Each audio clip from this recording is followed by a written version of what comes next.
ازيكم يا اخواتي، عاملين ايه؟ يا رب تكون دايما بخير. فيديو النهارده هقول لك على تسريبات من داخل بيس 2025، والتسريبات دي يا اخواتي الصراحه تسريبات جامده جدا جدا جدا. تمام يا اخواتي، في ناس كتير بتتكلم عنها بس النهارده جايب لك اقول لك الخلاصه. تمام يا اخواتي، فالتسريبات اللي هتكون معانا هتكون اضافات قويه في بيس 2025 يا اخواتي. فمن غير ما اطول عليكم من غير لك كتير، ما تنساش لو عجبك الفيديو دعمنا بلايك واشتراك، وصلنا على محمد عليه افضل الصلاه والسلام، وتنزل تذكر الله في كومنت وتشير الفيديو من كل اصحابك واخواتك. صحيح انا كنت عامل مسابقه هكسب شخص منكم من الحساب اللي قدامكم ده، يعني زي ما انتم شايفين حساب جامد من الاخر يا اخواتي، والريت عالي كمان يعني يا اخواتي. الصراحه الحساب متكامل في كل حاجه يعتبر تقريبا. تمام يا اخواتي، فكل الشروط عشان تشترك في السحب هي انك تعمل لايك على الفيديو ده وتعمل اشتراك وتنزل تذكر الله في كومنت. تمام يا اخواتي، تكتب تم على كل الشروط تمام عشان نوصل ل 20000 مشترك، والحساب هكسبه لشخص منكم لما نوصل 20000 مشترك يا اخواتي. فبس كده تعالوا اقول لك على التسريبات. اول حاجه معانا يا اخواتي هي خاصيه اللي هي حكايه انه ينفع تلعب البلاي ستيشن مع البي سي مع الاكس بوكس مع الموبايل. تمام يا اخواتي، يعني بكل بساطه هي الخاصيه دي عباره عن انك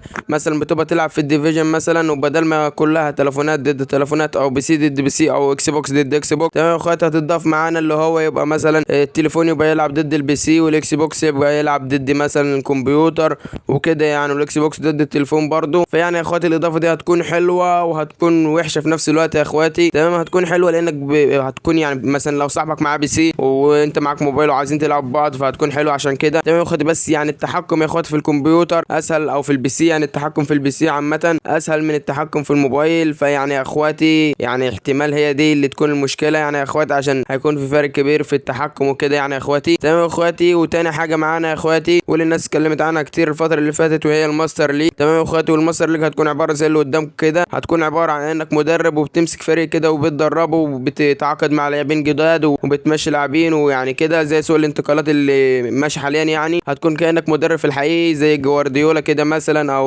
يورجن كلوب، او مثلا هانزي فليك، او مثلا انشيلوتي زي كده يعني يا اخواتي. تمام يا اخواتي، فانت يعتبر هتكون مدرب في الحقيقه. تمام يا اخواتي، يعني الاضافه برضو الماستر ليج ده هتكون اضافه قويه جدا جدا جدا يا اخواتي. تمام يا اخواتي، وبخصوص باكج ال 100 لاعب برضو يا اخواتي. تمام، تالت حاجه معانا هو باكج ال 100 لاعب اللي هو بتاع عقود التجديد ده. تمام، فهو عباره عن انك عقد التجديد اللي هو 60 يوم هتاخد عليه فتحه، والسته في 10 ايام هتاخد عليهم برضو فتحه. فيا اخواتي برضو اللي هو باكج متوقع انه مش هيكون قوي جدا جدا يا اخواتي، يعني هيكون في حركه 10 15 لاعب ايبك. تمام يا اخواتي، وباقي الباكج هيكون هايلايت. تمام، بس برضو يعني يا اخواتي في لعيبه هايلايت، لعيبه جامده جدا جدا جدا هايلايت، يعني لعيبه اسطوريين ولاعيبه عظمه عظمه عظمه اللعيبه الهايلايت. تمام يا اخواتي، فيعني برضو ما تقلقوش يعني من ناحيه انه مثلا الايبك اللي هيكون فيه هيكون قليل، بس هيتعوض برضو بهايلايت، وفي هايلايت بقوه ايبك حرفيا والله يا اخواتي. تمام يا اخواتي، برضو هيكون يعني لينا اكتر من فتحه عليه على حسب عقود التجديد اللي معاك. فانت يعني انصحك تبيع مثلا لعيبه نجوم الاسبوع اللي هم قليلين اللي معاك، تمام، وتبيع اللعيبه البيزك اللي هم ما لهمش عازه معاك ولا بتلعبهمش ابدا. تمام يا اخواتي، فالصراحه يا اخواتي هتكون اضافات قويه كلها. فالصراحه يا اخواتي الاضافات دي عظمه على عظمه يا اخواتي والله، والاضافات قويه جدا جدا جدا يا اخواتي. تمام يا اخواتي، برضو في اضافه برضو يا اخواتي، يعني الاضافه دي برضو هتكون اضافه قويه، بس يعني متهيألي كونامي مستحيل تعملها. هي اتضافت معانا في بيس الصينيه بس متهيألي كونامي مستحيل تعملها يا اخواتي، لانها كده هتخسر نفسها. وهي اضافه تبادل اللاعبين يا اخواتي، انك تتبادل اللاعبين بينك وبين صاحبك. تمام، هي الاضافه هتكون قويه بالنسبه لنا احنا مثلا، يعني انا